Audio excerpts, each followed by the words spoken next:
En mi corazón guardo tu palabra,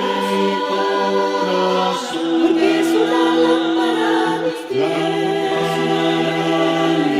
alumbra mi camino y me enseña dónde iré. Me enseñas ser prudente, tú y yo me deleitaré, porque tu palabra es viva, tu palabra es eficaz, para corregir mi vida y contenida no pecar, y me instruye en tu justicia por sendas amada. La suma de tu palabra es verdad. En mi corazón guardo tu palabra, a mi boca es dulce más que miel, aún por el camino también la compartiré. Tu palabra es por siempre, mejor tu ley que oro y plata es, porque tu palabra es viva, tu palabra es eficaz, para corregir mi vida y contenida no pecar, y me instruye en tu justicia por sendas amada. La suma de tu palabra es verdad. En mi corazón guardo tu palabra, porque santa, perfecta y buena es.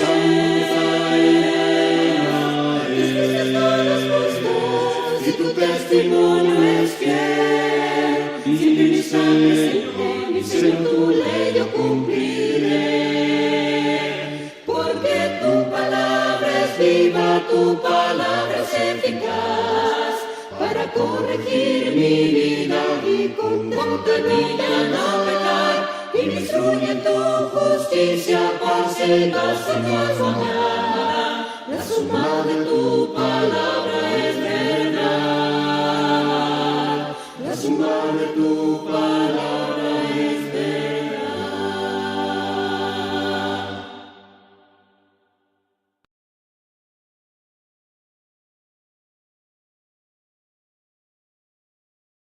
A leer nuevamente Efesios capítulo 6, los versículos 10 al 13, para retomar el punto en que dejamos nuestro estudio anterior de unánimes, el plan de Dios para la unidad. ¿Incluye esto comunión con los sectarios?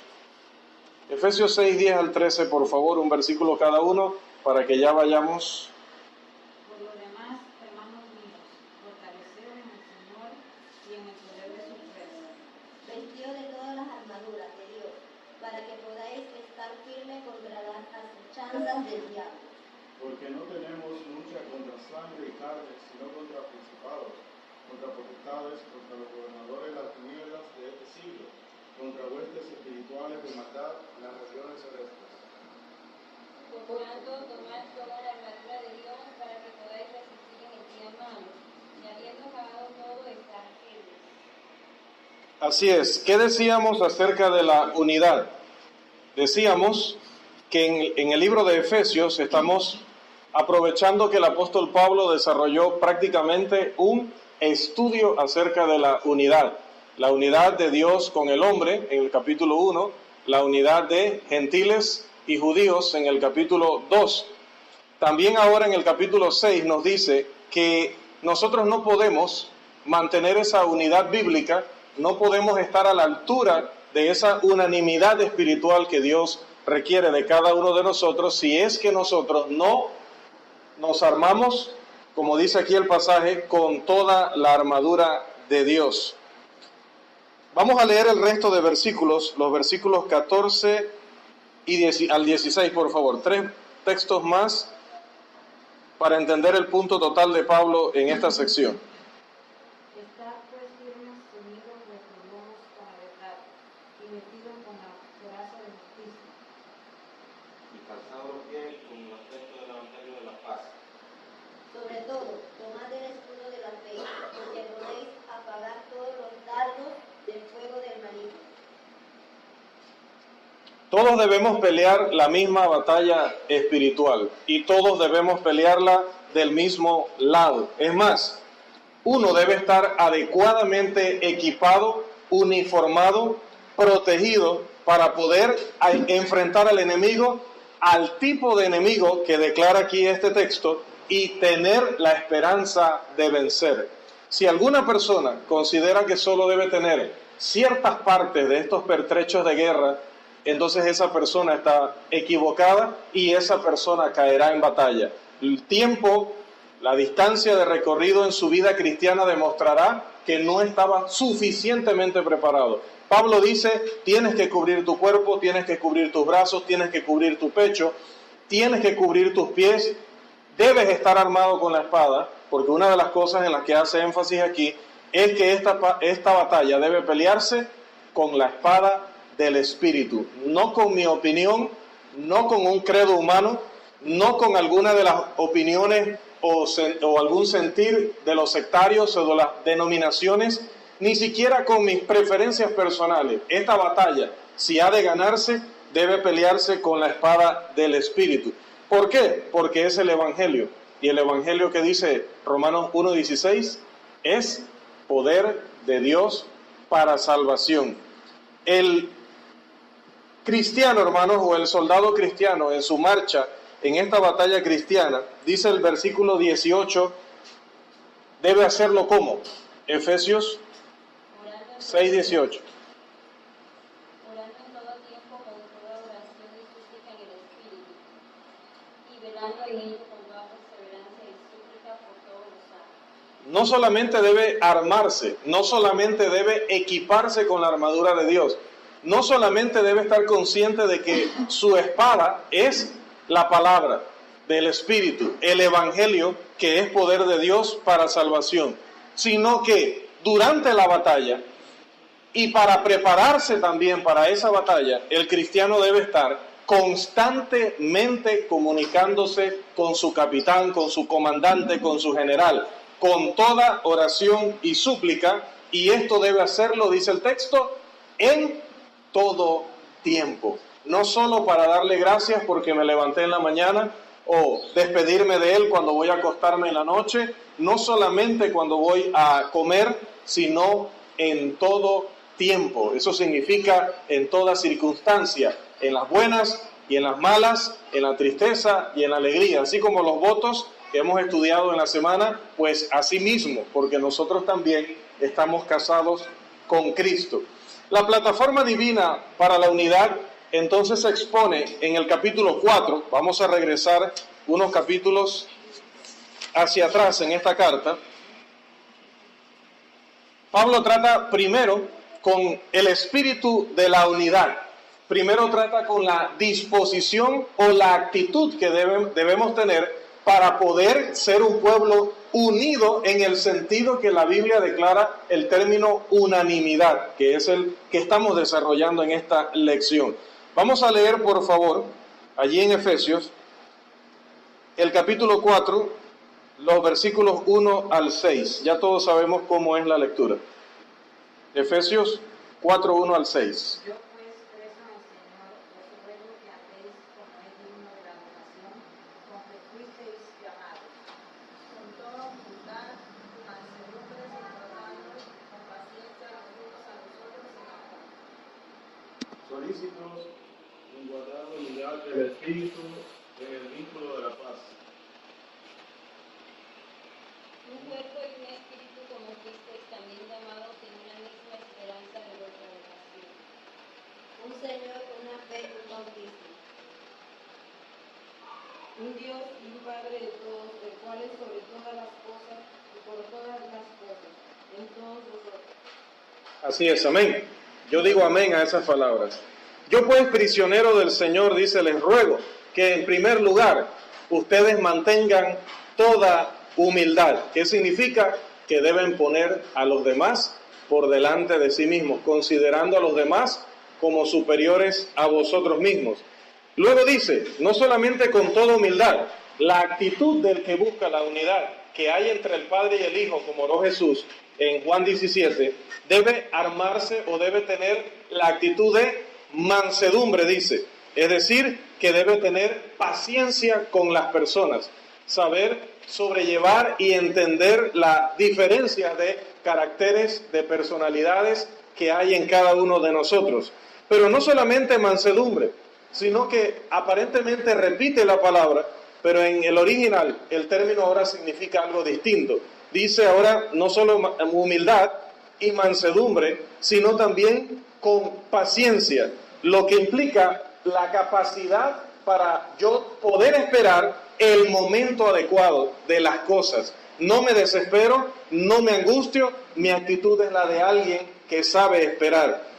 También dice, refiriéndose a las personas, soportándoos, es decir, teniendo la mejor voluntad hacia los demás, a pesar de sus actitudes y a pesar de sus maneras de actuar. Unos a otros en amor, es decir, siempre procurando el bien por los demás. Además dice, esforzándoos, es decir, que usted se va a empeñar en aquella tarea que Dios le ha asignado. Está continuamente empeñado en realizar, en hacer, en cumplir la responsabilidad que Dios le ha otorgado. Dice, por preservar la unidad del Espíritu en el vínculo de la paz. El vínculo de la paz es ese lazo que mantiene todo unido. Luego de esto, luego de hablar de actitud, de hablar de humildad, mansedumbre, paciencia, de soportarse unos a otros y de esforzarse por defender esa unidad que Dios nos ha dado por medio de su Espíritu, ahora el apóstol va a pasar a los 7 niveles de unidad que hay en la iglesia verdadera. Los 7 niveles de unidad que hay en la iglesia verdadera. Vamos a leer, por favor, los que son. Número 1, dice, hay un solo cuerpo. Para Dios solamente hay un cuerpo de creyentes. Eso significa unidad en la organización. ¿Qué más dice? Que es uno solo. Un espíritu, refiriéndose en este caso al Espíritu de Dios. ¿Esto qué implica? Unidad en la revelación.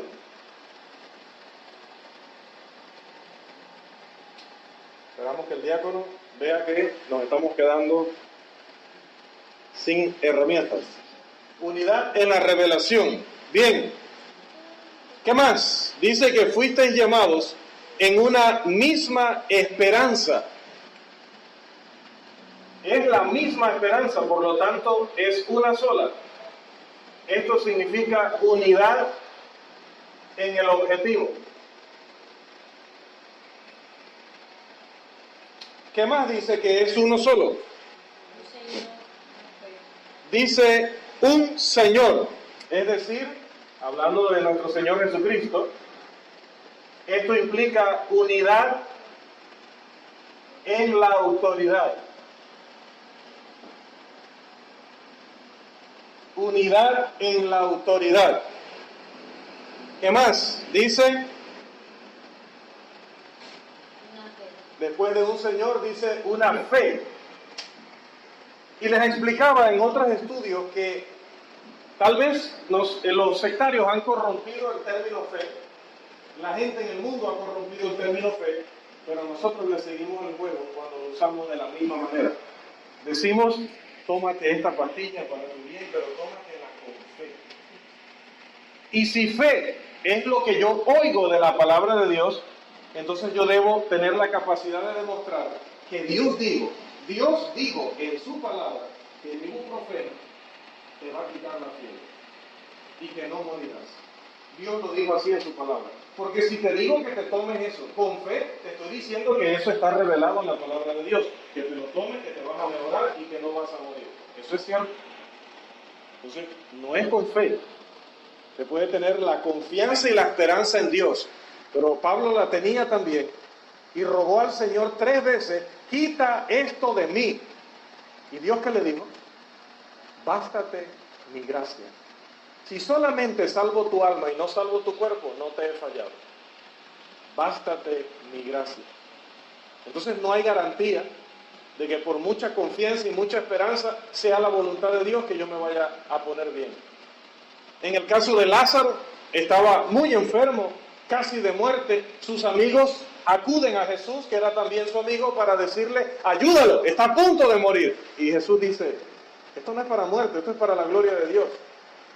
Y luego unos días le anuncian, tu amigo Lázaro ha muerto.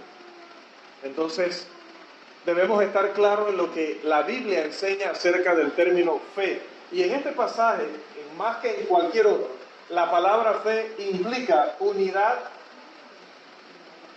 en la doctrina. Aquí fe es lo que cree la iglesia porque así lo ha revelado Dios en su palabra. Ese conjunto de creencias, de doctrinas que defendemos y lo hacemos porque Dios así lo ha revelado en su palabra. ¿Qué más dice? No solamente una sola fe, que debemos mantener un solo bautismo. Esto implica unidad en la práctica.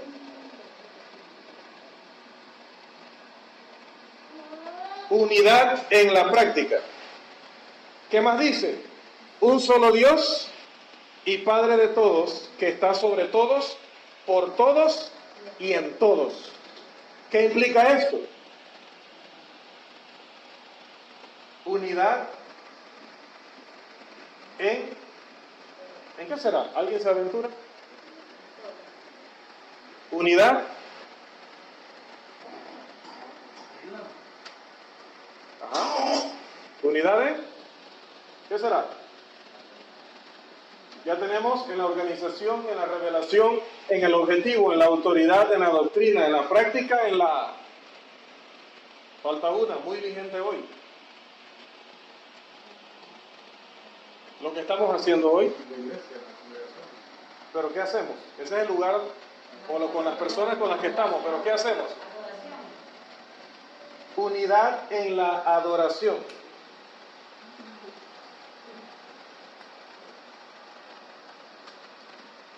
Así es, unidad en la adoración.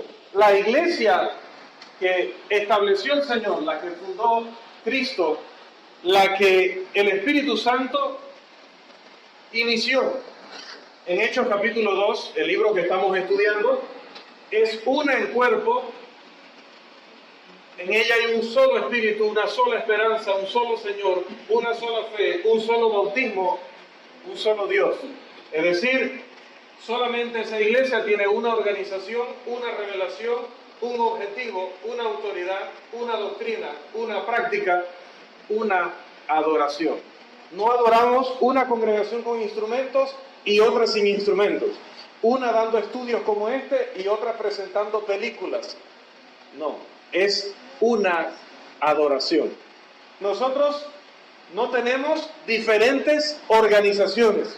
Bueno, aquí vamos a tener 2 diáconos y un anciano, y en otro lugar vamos a tener 2 ancianos y un diácono, y en otro lugar vamos a tener sacerdotes según el orden de Leví, y en otro lugar vamos a tener... No hay diferentes organizaciones. En la iglesia de Cristo, en la iglesia del Señor, hay una sola organización. Tampoco estamos esperando que alguna persona venga a decirnos algo nuevo, algo diferente. Es más, estamos advertidos de no aceptar eso. Si alguno anunciare un evangelio diferente del que os hemos anunciado, sea anatema. Así sea uno de nosotros, dice Pablo, o un ángel del cielo. Si predica un evangelio diferente, sea anatema. Gálatas capítulo 1, los versículos 7 al 9. Bien, tenemos 2 hermanos que escuchan acá a Willy Alvarenga, así que hay que hacerlo bien. Además tenemos un solo objetivo. No es que unos van para el cielo y una cantidad se queda en la tierra. Dice que todos tenemos una misma esperanza, un mismo objetivo. Dice que solamente tenemos una autoridad. Nosotros no hacemos algo porque sea un mandamiento dado por Moisés. Nosotros no hacemos algo porque sea un mandamiento dado por Adán o por David. Nosotros tenemos una sola autoridad. En Mateo capítulo 28, versículo 18, nuestro Señor Jesús dice: toda autoridad me es dada en el cielo y en la tierra. La palabra de ningún profeta, de ningún rey, de ningún maestro, de ningún predicador está por encima ni de los apóstoles, ni de nadie. Ninguna palabra está por encima de la palabra de Cristo. Por lo tanto, hoy seguir citando a Moisés como una fuente para la práctica y la creencia de la iglesia es un craso error, porque le está quitando la autoridad que ya el Padre le ha dado solamente a Jesús, toda en el cielo y toda en la tierra. Y si alguna persona hoy no le reconoce, si alguna persona hoy no le respeta, Filipenses capítulo 2, versículo 9 dice que va a llegar el día en que toda lengua, y toda lengua confesará, y toda rodilla se doblará ante el único nombre y ante el único Señor. Lo tendrán que hacer, porque es la única autoridad. Solamente tenemos una fe, es decir, una doctrina. No existe también ese lenguaje, o el lenguaje existe, pero ese lenguaje no tiene fundamento en la Biblia, de, bueno, esa es tu fe. Yo respeto tu fe, respeta mi fe. No, es que no hay tu fe y mi fe. Cuando se habla de fe cristiana hay una sola. Ahora, si tú tienes algún tipo de fe humana, terrenal, carnal, eso no lo sé. Pero la fe bíblica, la fe cristiana, dice el apóstol, inspirado por el Espíritu Santo, es una sola. No hay tu fe y mi fe. Está la fe. Lo que tenemos que ver es, de entre lo que tú crees y lo que yo creo, cuál se ajusta a la fe. Uno de los dos tiene que estar equivocado. No existe tu fe y mi fe. No existe tu creencia y tu doctrina y mi doctrina. Practicamos lo mismo y adoramos al mismo Dios. Y lo adoramos, dice Juan 4:24, en espíritu y en verdad. ¿Qué les parece?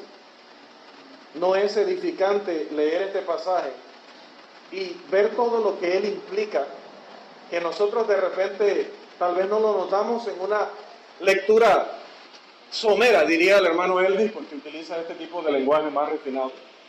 Una lectura rápida, así que hacemos, ya pasé por allí, en lo que a veces hacemos nuestra lectura personal, y yo considero que aquí la debemos estar haciendo bastante, porque hemos estado martillando una y otra vez en que los hermanos deben leer a diario la Biblia, no leerla en el estudio del domingo y leerla en el estudio del miércoles.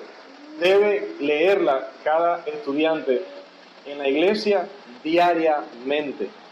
Y hemos dicho, nadie le está pidiendo que la lea 1 hora, ni que la lea 3 horas, ni que la lea todo el día. Se le está pidiendo, hermanos, tengan la responsabilidad de leerla 1 vez al día, por lo menos, todos los días.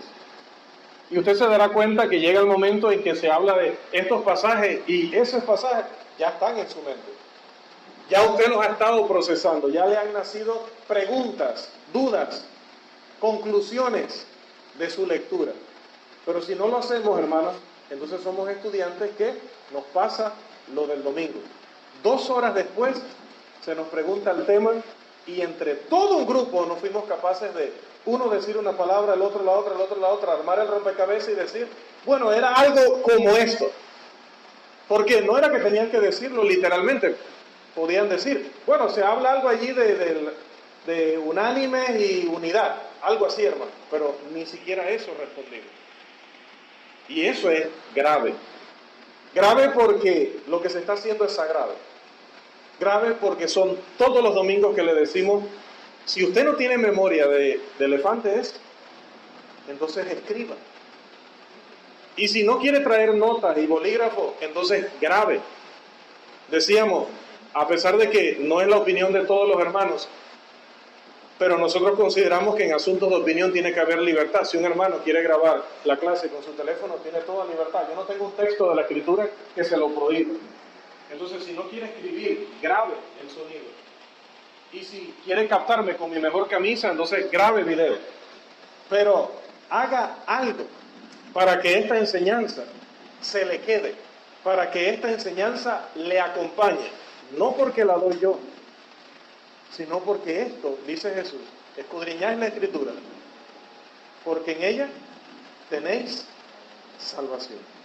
A los judíos les parecía que en ella tenían salvación, y era correcto. Nadie se va a salvar si no guarda las palabras de Cristo. Pero nadie tiene las palabras de Cristo si no las lee y no las estudia.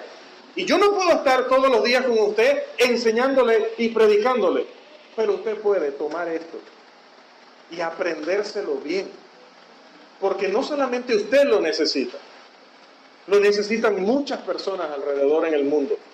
Lo necesita su familia, que está a pocos días, horas de condenarse eternamente en el infierno.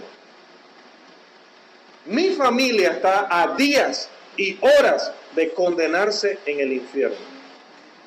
Así de clarito como yo hablo, porque así de clarito me habla Dios a través de la Biblia. Es grave.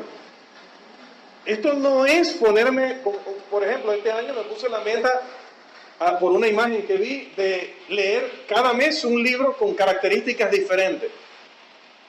Eso es algo muy personal. Pero la Biblia no es algo de elección personal. Si somos cristianos, si verdaderamente queremos ser cristianos, este libro hay que apreciarlo más y atesorar estas palabras de la forma que sea más fácil para nosotros y compartirla con otros. Pero nadie puede dar lo que no tiene. Primero debo tenerlo yo para poder compartirlo con otros.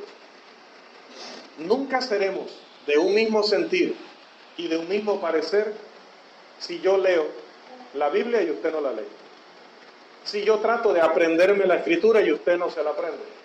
Si yo trato de concentrarme, porque yo también soy estudiante. Hoy me toca escuchar a uno de los hermanos prácticamente fundadores del grupo de predicadores que hay acá en Panamá. Imagínense. Y a mí me toca sentarme ahí a escucharle, a aprender lo que el hermano va a enseñar. Y yo espero que lo que el hermano traiga me acompañe a mí toda la vida. No solamente hoy, que lo que el hermano traiga me acompañe toda la vida. Esa es la única manera, hermano. Yo puedo hablar mucha teoría acá, pero si yo estoy hablando de la unidad y usted no está en la misma sintonía conmigo, estamos graves. No estamos haciendo absolutamente nada. Dele más valor a esto, que en el trabajo nos obligan. En el trabajo nos obligan a hacer cosas. A veces no estamos, pero las tenemos que hacer. En la iglesia la única obligación es con Dios. Y eso es más grave. Porque las consecuencias de desobedecerle a Él son eternas. Entonces, mantengamos la unidad en organización, revelación, objetivo, autoridad, doctrina, práctica y adoración. Es decir, reconozcamos siempre que hay un solo cuerpo, un espíritu, una esperanza, un Señor, una fe, un bautismo y un Dios. Pero hagamos esto práctico. Saquemos esto de la teoría y llevémoslo a la congregación. Y cuando vienen las diferencias, los malos entendidos, aquellos pensamientos que nos traicionan acerca de otros que están a nuestro alrededor, recordemos siempre este pasaje, que debemos con toda humildad, mansedumbre, paciencia, soportarnos unos a otros, luchar por conservar la unidad en el vínculo de la paz, teniendo un cuerpo, un espíritu, una esperanza, un Señor, una fe, un bautismo y un Dios que es sobre todos y por todos y en todos. Uno de los pasajes más hermosos que escribió el apóstol Pablo. A mí me gusta incluso más que 1 Corintios 13, pero verlo en la práctica no tiene palabras. No puedo decir que es bello, hermoso, maravilloso, increíble, me quedo corto. Ese pasaje, practicado por la iglesia, No hay palabras para describirlo, hermano. Creo que solamente lo supera una sola cosa. ¿Qué será? ¿Se aventura? ¿Qué será? Lo único que podría superar la práctica de estos elementos por la iglesia, ¿qué sería lo único que podría superarlo en belleza? El cielo. Solamente. Yo lo creo así. Bien, hermano Alirio Antonio Gustavino Zamudio. Esta unidad ordenada ahí como está la Biblia representando, ¿en qué nos involucra con las demás congregaciones, por ejemplo? ¿En qué informe? Dentro de la iglesia de Cristo. Bien, cuando el apóstol Pablo desarrolla los elementos de la unidad, está hablando de la iglesia como cuerpo universal. Somos un cuerpo en el sentido universal. No está hablando congregacionalmente, ni es el tema de Pablo en este momento la cooperación entre las congregaciones. Se habla de unidad en cuanto a los principios sobre los que se basa la unidad. Esto es las razones y la estructura. Cuando vamos a lo que es la cooperación entre las congregaciones, ya nos movemos al campo de la práctica. Y como decía, esto hay que llevarlo definitivamente que a la práctica. En este sentido, la practicamos cuando no tenemos alianzas ni trabajo en conjunto con congregaciones que no enseñan la verdad del Evangelio. Si una iglesia está enseñando que los adúlteros pueden casarse y divorciarse cuantas veces quieran, pues esa iglesia no está practicando la una fe. Debido a eso, pues, no podemos mantener con ellos la unidad. Si se diera el caso que en alguna congregación se declarara que se va a realizar algún otro tipo de organización distinta a la mencionada en la Escritura, pues entraría en funciones este pasaje, porque este pasaje nos dice que solamente hay una estructura, solamente hay un cuerpo. Por eso le decía el otro día, y como decía siempre, pues esto lo escuchan muchas personas, no me preocupa porque sé que lo que digo es la verdad de Dios. Que debemos tener mucho cuidado, hermano Lirio, cuando nosotros giramos una carta en nombre de una estructura o de una organización que en la Biblia no existe. Yo puedo recibir una carta donde a mí me está invitando el grupo de fulanos de tal, del área tal. Pero si eso no dice la iglesia de Cristo en tal comunidad, esa otra estructura yo la desconozco. La obra de la iglesia la debe realizar la iglesia. Que hay medios para que la iglesia lo realice, perfecto. Pero debe haber una iglesia detrás de la obra que se está realizando. La escuela de predicación tiene a la iglesia de Cristo en Forest Park, Valdosta. Ellos son la iglesia que respalda esa institución. Entonces, cuando yo recibo una carta, cuando se realiza una actividad, cuando se realiza un trabajo mancomunado, debemos tener más cuidado en que muchas veces viene de un grupo al que la Biblia desconoce, por lo tanto yo lo desconozco. Siempre respaldemos con la Biblia, siempre respaldemos con la organización bíblica, porque solamente hay un cuerpo. No está el cuerpo que es la iglesia y el cuerpo de los predicadores, no. Hay un solo cuerpo. Y en cada comunidad hay una congregación, o en cada comunidad donde hay una iglesia de Cristo, hay una organización que es ese un cuerpo, que conforma esa unidad de acuerdo a como lo ha detallado la Escritura. Obviamente necesitamos llegar a ese nivel en el cual tener nuestros ancianos y nuestros diáconos.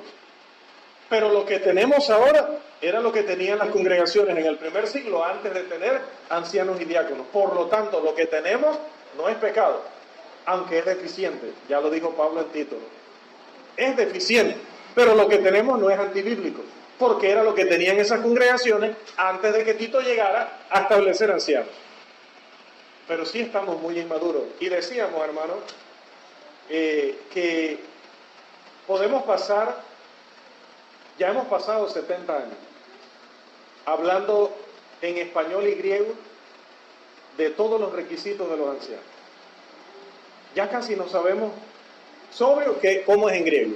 Justo cómo es en griego. ¿Cómo se dice? Ya nada más falta que nos pasemos al hebreo. Va a pasar el texto al hebreo para entonces ahora hablarlo en hebreo y español. Y aunque hemos pasado 70 años diseccionando Tito 2 y Tito 1 y 1 de Timoteo 3, no hay ancianos, ni hay diáconos. Pero si hubiéramos dedicado, y ahí sí es una teoría personal, pero creo que bastante sustentada, porque soy de la convicción que tú tienes libertad de tener tu opinión y yo tengo libertad de tener mi opinión. Pero hay cosas por las cuales yo puedo medir que tu opinión tiene menos respaldo que la mía, aún siendo todavía opinión, o todavía siendo opinión para no redundar. Y mi opinión es que si hubiéramos dedicado estos 70 años a diseccionar, interpretar, enfatizar, conferenciar, predicar, enseñar, insistir, con ese mismo ímpetu, con esa misma insistencia, con esa misma devoción, nos hubiéramos dedicado a las familias y a los hogares que componen a la iglesia, hubiéramos tenido que pasar menos tiempo hablando de los requisitos de los ancianos, porque esos requisitos ya hubieran sido una realidad en la práctica de la vida de esos hogares. Entonces, hoy sería, oye, aquí hay tanta gente que califica como anciano y como diácono, no sé cómo vamos a hacer, vamos a tratar de ser justos. Estos 4 hermanos pues van a ser ancianos, aunque califican tal vez, algunos otros más, pero por razón de trabajo tal vez los hermanos digan, mira, me gustaría realizar ese trabajo, hermano, pero mi trabajo me absorbe bastante. Aunque el hermano califica, pero es cuestión de tiempo. Estaríamos discutiendo otras cosas, viendo otros aspectos. Pero nos fuimos por un lado técnico, exegético, que no fue el que trajo la solución. Y las familias se desintegran en la iglesia. Muchos de nuestros matrimonios han fracasado porque el énfasis no ha estado donde debía estar.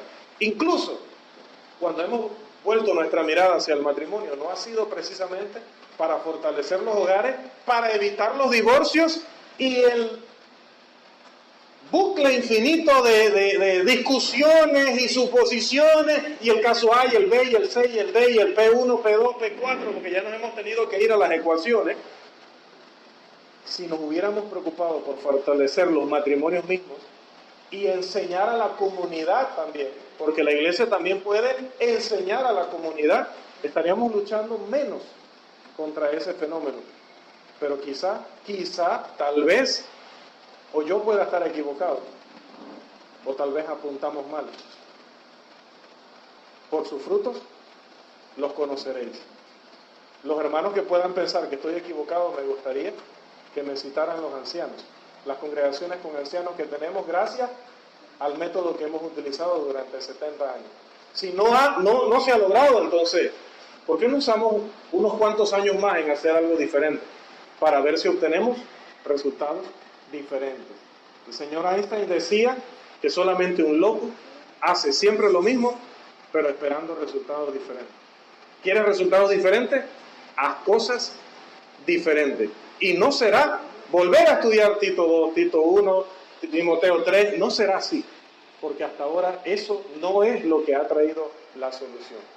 Pero, decía pues, ya ahí entramos en otro ámbito, pero sí, esto se aplica en cuanto a la colaboración con las congregaciones, pues las que mantengan estos elementos, con ellas podemos trabajar en comunión y en armonía. Pero no solamente debe haber unanimidad en cuanto a estos elementos. Dice la Escritura que también debe haber unanimidad en la predicación. ¿Qué dijo el apóstol Pedro? En 1 de Pedro, capítulo 4, versículo 11.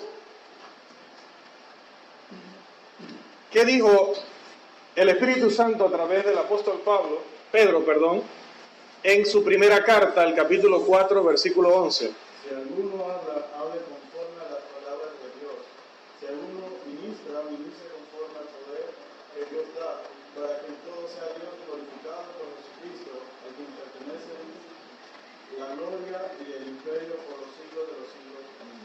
¿Ok? Todos podemos enseñar y todos podemos predicar, pero que todos lo hagamos conforme a las palabras de Dios. Yo estaré enseñando acerca de la unidad y de la unanimidad. El hermano Elvis también en su congregación, pues tal vez enseñe acerca de la disciplina en la iglesia. Y el hermano Alirio en su congregación probablemente enseñe acerca de la cooperación entre las congregaciones. Pero que con independencia de los temas, con independencia de lo que usted considere en ese momento lo más urgente a tratar, lo más importante y lo más relevante, de acuerdo a las características de su congregación, pero que todo sea conforme a las palabras de Dios. En esta lección previamente habíamos citado a 1 Corintios 1:10, donde Pablo decía: os ruego, hermanos, por el nombre de nuestro Señor Jesucristo, que todos os pongáis de acuerdo y que no haya divisiones entre vosotros, sino que estéis enteramente unidos en un mismo sentir y en un mismo parecer. Debe haber también unanimidad en profesión, y esto no tiene nada que ver con carreras universitarias. En la Biblia, profesión tiene que ver con lo que usted y yo confesamos en nuestro bautismo, que creemos y que defenderíamos hasta el último día de nuestra vida. Debe haber unidad en nuestra profesión. El fruto del Espíritu es el que va a demostrar si verdaderamente actuamos conforme a lo que reconocimos ese día. ¿Y qué debe reconocer una persona? Tenemos un evangelista aquí, un especialista en lo que es evangelismo. ¿Qué es lo que debe reconocer una persona, aparte de que es un pecador, obviamente, en el momento que un evangelista o un colaborador del evangelista le va a bautizar? ¿Qué debe reconocer él frente a muchos testigos? Romanos capítulo 10, los versículos 9 y 10. ¿Qué debe reconocer? Que confiese que Jesús es el Señor, el Hijo de Dios. Si usted ha reconocido eso, entonces usted está reconociendo que la vida suya a partir de ese momento ya no se dirige por lo que usted considere, o por lo que su familia dicte, o por lo que su esposo diga. Dice el apóstol Pablo, pues, y si el creyente se quiere ir de el incrédulo, perdón, se quiere ir de la casa de la creyente, porque quiere que ella abandone su fe. Y él dice, si no abandonas tu fe, pues yo me voy. Dice Pablo, pues que se separe, porque Dios no nos ha llamado a esclavitud. Usted no le pertenece ya a Él a un nivel en el que usted abandone a Cristo. No, hasta allí no llega la autoridad de su esposa. Y hasta ahí no debe llegar el amor de sus hijos, por sus hijos, ni el amor por su familia, ni el amor por su profesión o por su trabajo, o por todo lo que nosotros amemos, valoremos y estimemos. Porque Jesús fue claro en decir, si alguno ama más a padre, madre, hermanos, hermanas, hijos, posesiones, más que a mí, no es digno de mí. Y decía un pensador oriental en una ocasión, viendo el mal comportamiento de los que se dicen ser cristianos, decía él, pero respetando mucho al Señor, decía él, qué buen Cristo tienen los cristianos, pero qué malos cristianos tiene Cristo. Y él entendía la diferencia entre que no es culpa de Cristo que yo haga con mi vida cosas que no van conforme a la profesión de fe que yo hice cuando comencé mi vida cristiana. Pero él lo ponía de esa manera y tenía bastante razón en muchos casos. Qué buen Cristo tenemos. Y Cristo tiene buenos cristianos acá en esta congregación y en las congregaciones que están representadas hoy entre nosotros. Decía, el fruto del Espíritu es el que demuestra si verdaderamente estamos respetando esa profesión de fe. Gálatas, capítulo 5, los versículos 22 al 26, nos detalla cómo es la vida, cómo los demás pueden darse cuenta si yo estoy siendo fiel a esa profesión de fe que hizo al principio. Y cuando lo vemos a nivel global como congregación, La pregunta sería, la congregación, por ejemplo, acá en Doleguita, vive conforme a Gálatas 5, 22 al 26, ¿qué dice ese pasaje? Por favor. El fruto del Espíritu es amor, gozo, paz, paciencia, benignidad, bondad, fe, mansedumbre, templanza. Contra tales cosas no hay ley. Otro, por favor. Pero los que son de Cristo han crucificado la carne con sus pasiones y deseos. Si vivimos por el Espíritu, andamos también por el Espíritu. No nos hagamos vanagloriosos, irritándonos unos a otros, envidiándonos unos a otros. ¿Qué le parece? Bien, yo creo que esto no necesita una exégesis, ¿verdad? Una interpretación técnica aquí para que sepamos cuál es el significado. Creo que es claro lo que representa el fruto del Espíritu. Y si vivimos por el Espíritu, si somos leales a nuestra profesión de fe, y todos hicimos la misma profesión de fe, para poder hoy ser cristianos, para poder ser hijos de Dios, entonces concluye Pablo, entonces que se note, si vivimos por el Espíritu, andemos por el Espíritu. Y dice Pablo, ¿y aún no lo entiendes? ¿No sabes qué es andar en el Espíritu? Tienes que ir al Instituto Teológico ahora en Costa Rica para que te expliquen qué es andar en el Espíritu. Pues no, lo dice en la última expresión. ¿Qué es andar en el Espíritu? Que no nos hagamos vanagloriosos, que no nos provoquemos unos a otros, que no nos envidiemos los unos a los otros.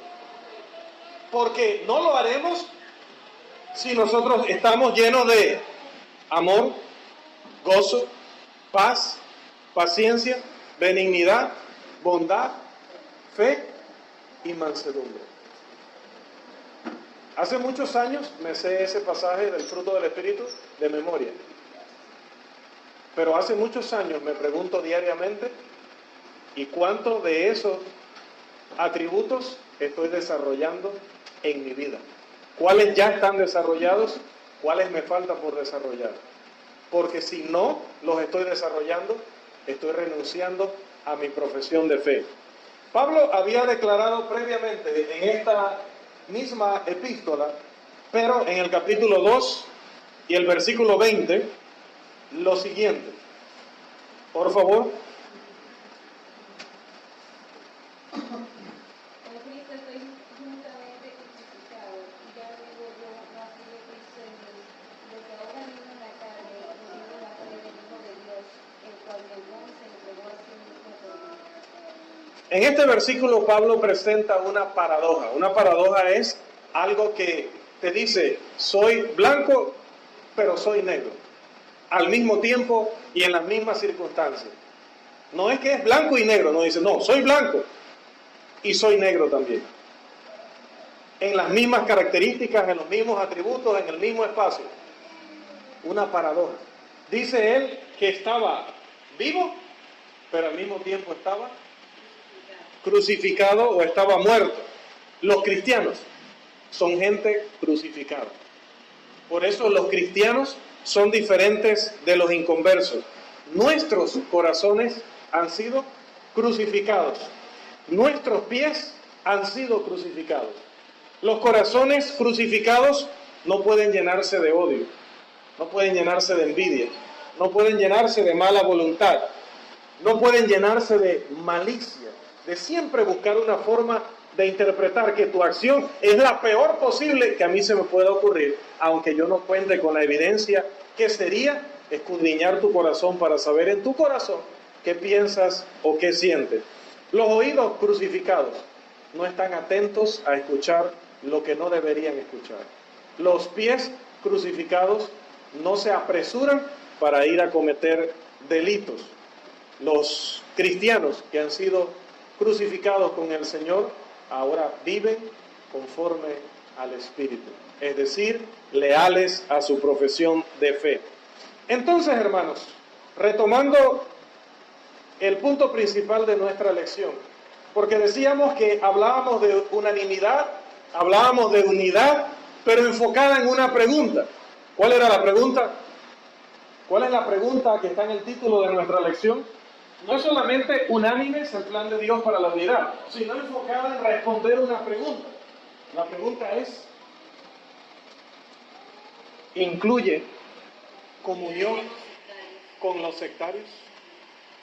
El plan de Dios para la unidad incluye que la iglesia trabaje en colaboración con otras congregaciones que no son fieles a los principios divinos, o incluso que hagan alianza por actividades, llámese sociales, infantiles, las que se quiera mencionar, para darle participación a una mezcolanza entre la iglesia del Señor y las denominaciones. Pues no. ¿Qué pasa con la unidad en la diversidad? En primer lugar, es una súper paradoja, una contradicción. ¿Por qué? La palabra unidad se define como acuerdo, semejanza, armonía y uniformidad. En cambio, diversidad se define como algo que difiere, que es incompatible y que se opone. Entonces, la unidad de la diversidad es una unidad en el error, porque en la verdad no hay contradicción. Ese es un principio universal. En la verdad no hay contradicción. Por lo tanto, en toda contradicción hay falsedad. Aquellos que causan divisiones y tropiezos en contra de la doctrina no deben ser tolerados ni felicitados. Mucho menos, decía en una clase anterior, se debe prestar el púlpito para que ellos instruyan a la iglesia del Señor o compartan sus puntos de vista. Romanos capítulo 16, los versículos 17 y 18 nos dicen cuáles son las medidas que deben tomarse contra, sean cristianos o no cristianos, que causan tropiezos o quieren dividir la iglesia del Señor. Romanos 16 y 17 sobre todo dice: Mas os ruego, hermanos, que os fijéis en lo que causan divisiones y tropiezos en contra de la doctrina que vosotros habéis aprendido, y que os apartéis de ellos. Que los señalen, que los identifiquen. La palabra allí, hermanos, implica marca, señal, denuncia. No tengo menos amor por yo denunciar que un hermano está enseñando falsa doctrina. Al contrario, estoy pasando por encima de la voluntad de Dios cuando yo me callo la boca, supuestamente por no dañarle su reputación. Entonces estoy más preocupado por la reputación del hermano que por la verdad. Y cuando he llegado a ese punto, entonces dice el apóstol Pablo en Gálatas 1:10, si yo me convierto en siervo de los hombres, entonces ya no soy siervo de Cristo. Si no quieres que yo dañe tu reputación como maestro de la Biblia, entonces no dañes la predicación de la doctrina del Señor.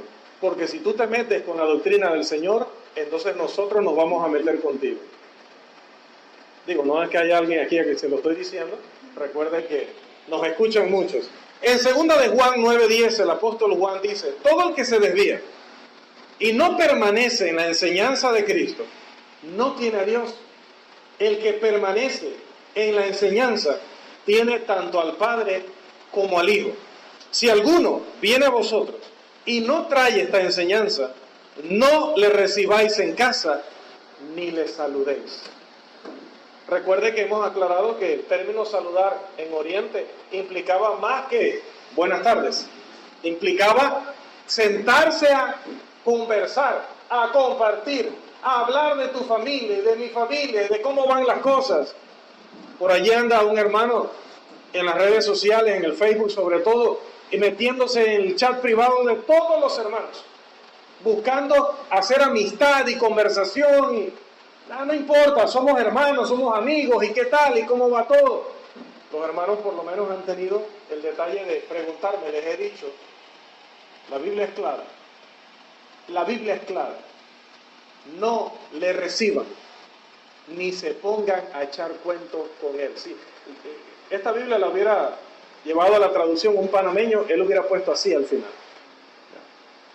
No le reciban ni se pongan a echar cuentos con él. ¿Ya? Así más claro, ¿verdad? Espero que así sea en las demás naciones que gracias a Dios nos escuchan.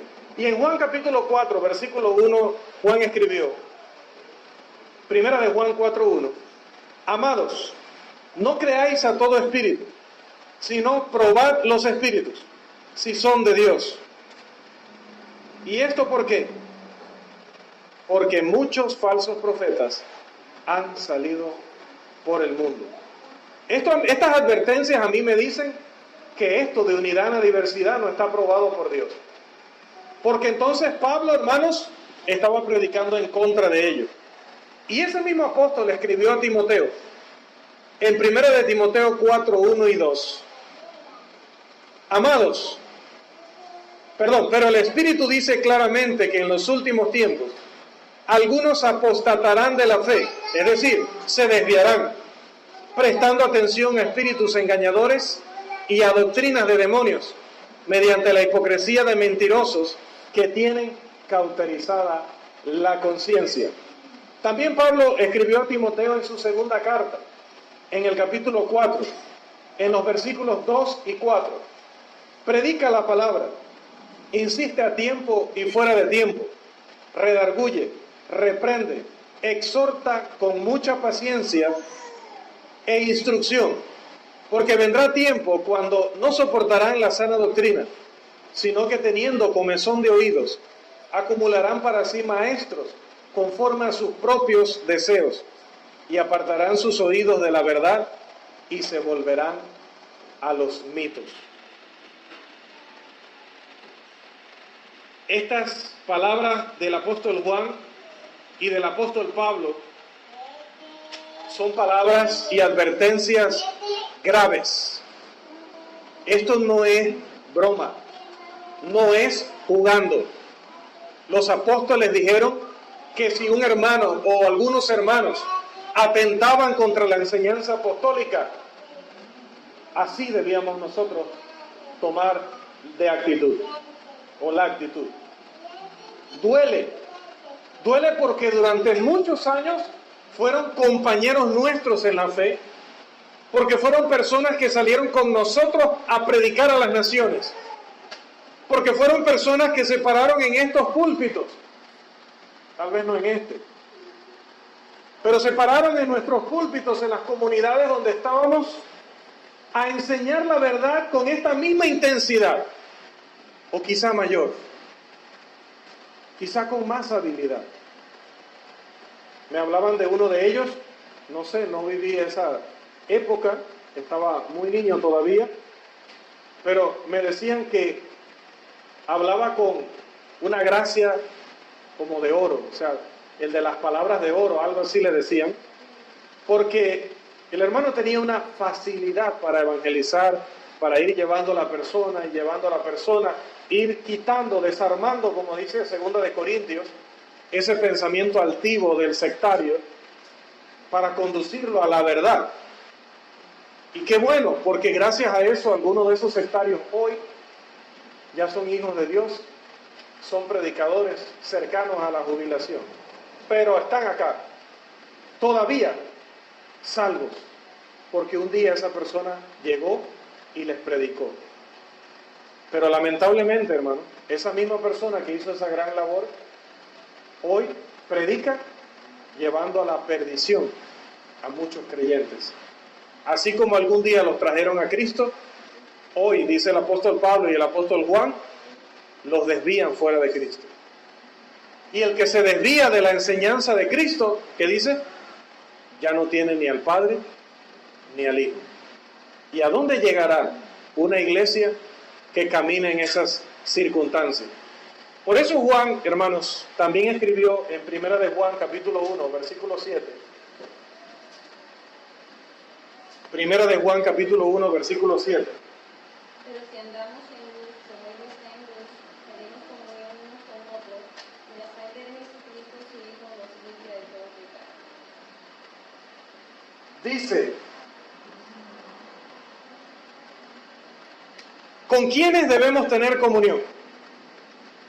Esa es nuestra pregunta, la pregunta de nuestra lección. Pues debemos tener comunión con Dios, ¿no? En primer lugar, debemos tener comunión con Dios. Ahora, ¿quiénes son los que están en comunión con Dios según este pasaje? A ver.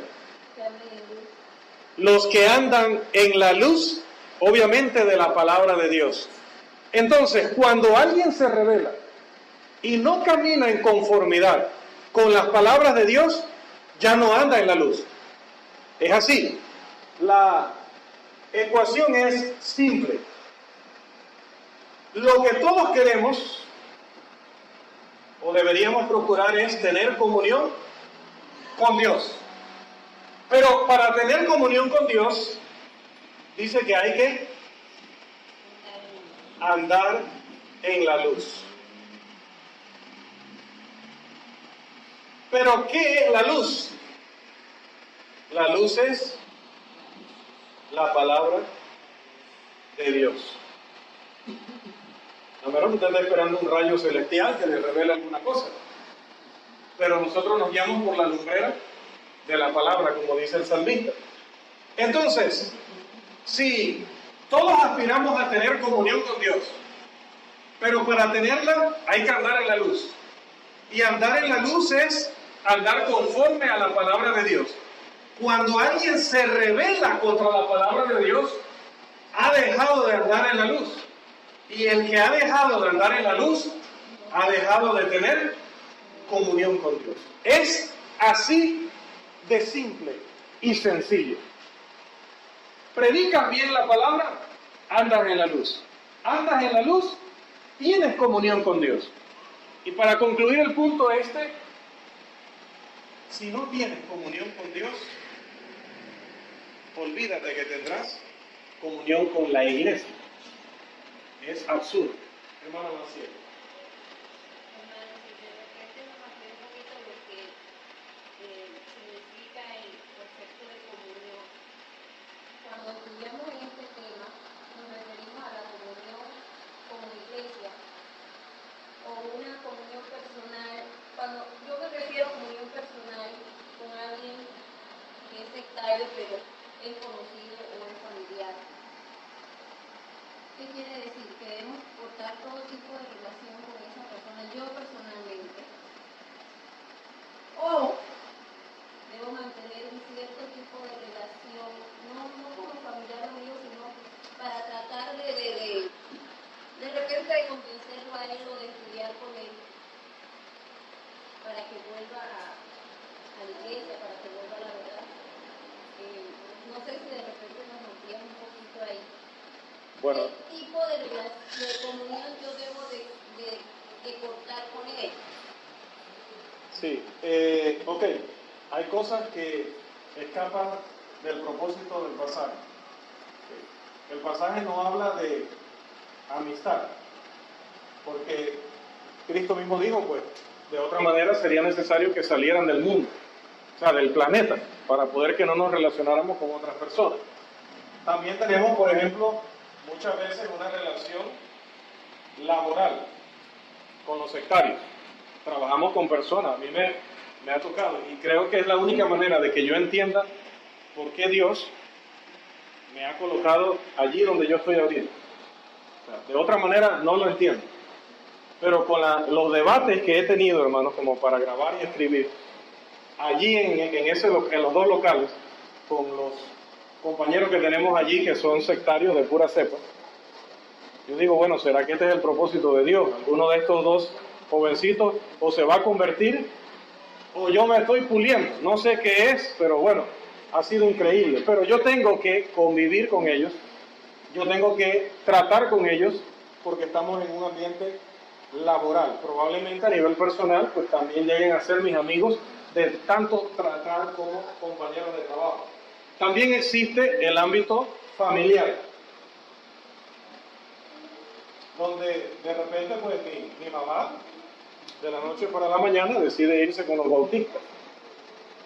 Y eso no significa que a partir de allí yo no le voy a hablar nunca más, o yo no voy a entrar nunca más en su casa, porque hay también una relación familiar. Creo que el tiempo no me acompaña, pero puedo decir, y tal vez pueda ampliar en la siguiente lección o en la siguiente clase, pero puedo decir que el pasaje no está hablando de amistades personales, ni relación laboral, ni relación familiar que entran dentro de otro ámbito. Como pueden ver en Timoteo 4:1 y 2, segunda Timoteo 4:1 y 2, en primera de Juan 4:1, estamos hablando de personas que forman parte del reino de Dios y empiezan a predicar falsa doctrina. De ellos nos dice la Escritura, y en segunda de Juan 9:10, que a esa persona no la reciban, que con esa persona no tengan una relación. Obviamente la Biblia está hablando en un ámbito espiritual. ¿Qué significa? Que en estos momentos, por ejemplo, se está llevando a cabo un campamento precisamente del hermano que les decía que está intentando tener una relación amistosa con todos nosotros. Pero yo no voy a ir a su campamento, porque su campamento es una actividad espiritual y él no está en comunión con Dios para yo participar juntamente con él de una comunión espiritual. Entonces, el ámbito es ese. El ámbito es de nuestra vida cristiana y de nuestra actividad espiritual. Que nosotros tengamos otro tipo de trato, que tengamos que necesariamente también compartir con los del mundo, sean sectarios o sean ateos, porque algunos no son ni sectarios, son simplemente ateos, agnósticos. Ellos dicen, ni siquiera sé en qué creer. Un agnóstico está indefinido. Nosotros tenemos que tratar con todos ellos porque hay que predicar el evangelio a toda criatura. Pero de ahí a que yo considere que él es un hermano fiel, de ahí a que yo lo invite a predicar, de ahí a que yo salga a predicar el evangelio con él, de ahí a que yo me sienta a estudiar por estudiar cualquier tema bíblico con él, que no tenga que ver con su condición espiritual, o a tener conversaciones con él, sabiendo yo que se va a perder, y tengo conversaciones con él de cosas irrelevantes, yo creo sinceramente que estaría mal. Porque si yo voy conversando con usted en su auto, hermana, y usted se distrae porque en ese momento yo estoy haciendo una disertación y usted está embelesada, usted está tan concentrada que usted va volando, pero usted se queda mirándome como miraban los israelitas cuando resplandecía el rostro de Moisés, y yo veo que enfrente usted se va, y yo también, porque voy con usted en su auto, nos vamos a estrellar. Yo creo que por muy bueno que esté el tema y muy interesante, yo voy a tener que advertirle a usted que nos vamos a chocar. ¿Okay? ¿Qué hago yo hablando con usted y disertando, viendo que nos vamos a chocar y luego nos matamos? ¿Okay? Lo mismo pasa en el ámbito espiritual. A veces estos hermanos tienen interés en que nosotros hablemos con ellos de cualquier tema, menos el tema en el que ellos tienen un problema serio espiritualmente. Y si yo caigo en ese juego, entonces yo lo que estoy haciendo es, no me interesa, estoy perdiendo el tiempo. Porque cualquier cosa que yo le diga a alguien que realmente no le está ayudando para salvar su alma, estoy perdiendo el tiempo. Lo mismo pasa cuando yo voy a evangelizar. Imagínense que yo llegue a una casa de un evangélico y yo empiezo a predicar acerca de la idolatría, de las imágenes, y me paso 1 hora disertando sobre eso y luego me voy. ¿Qué beneficio tuvo? Ninguno. Como en el caso de los que hablaban en lengua sin traductor, dice Pablo, puede hablar 5,000 palabras, pero no hay edificación. Entonces, cuando yo voy a tratar con este tipo de hermanos y en este tipo de circunstancias, creo que el único tema que hay para tratar con ellos es salvar su alma, que se arrepientan del error en el que están. Si es el caso de los sectarios fuera, pues la relación entra dentro de otros ámbitos. Ellos no están participando juntamente conmigo en una actividad espiritual, ni yo estoy participando juntamente con ellos en una actividad espiritual. Ese ya es otro ámbito. Mi familia, hay una relación física, natural, ese es otro ámbito. Pero acá el apóstol habla de lo que es una participación espiritual. Y como decía en una ocasión, algunos dicen, termino con esto, para que vayamos al receso, algunos dicen que no están fuera de comunión con la iglesia porque nunca les ha llegado una carta. Dice, ¿dónde está la carta de la iglesia que me dejó a mí fuera de comunión? Y lo dije una vez y lo vuelvo a repetir, aprovechando que ahora queda para la posteridad. La iglesia no es la que te saca de comunión. Lo que te saca de comunión es el pecado. En el momento que te rebelas contra la palabra de Dios, ya no andas en la luz. Y en el momento que ya no andas en la luz, ya no tienes comunión con Dios. Y en el momento que no tienes comunión con Dios, no tienes comunión con la iglesia del Dios viviente.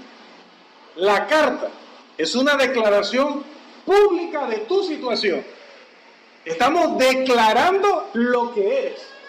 Y estamos declarando la actitud de la iglesia a partir de allí. No es que la carta tiene un poder sobrenatural que en el momento que se firma, ¡tum!, se escucha algo en el cielo allá. Se cortó de comunión al hermano. El pecado te corta de comunión. La iglesia reunida declara la situación en la que tú estás, declara la actitud bíblica que los apóstoles nos ordenan tener con los pecadores en rebeldía, con los falsos maestros. Esa es una declaración pública. Pero la comunión la pierdes por culpa del pecado. Que el Señor les bendiga.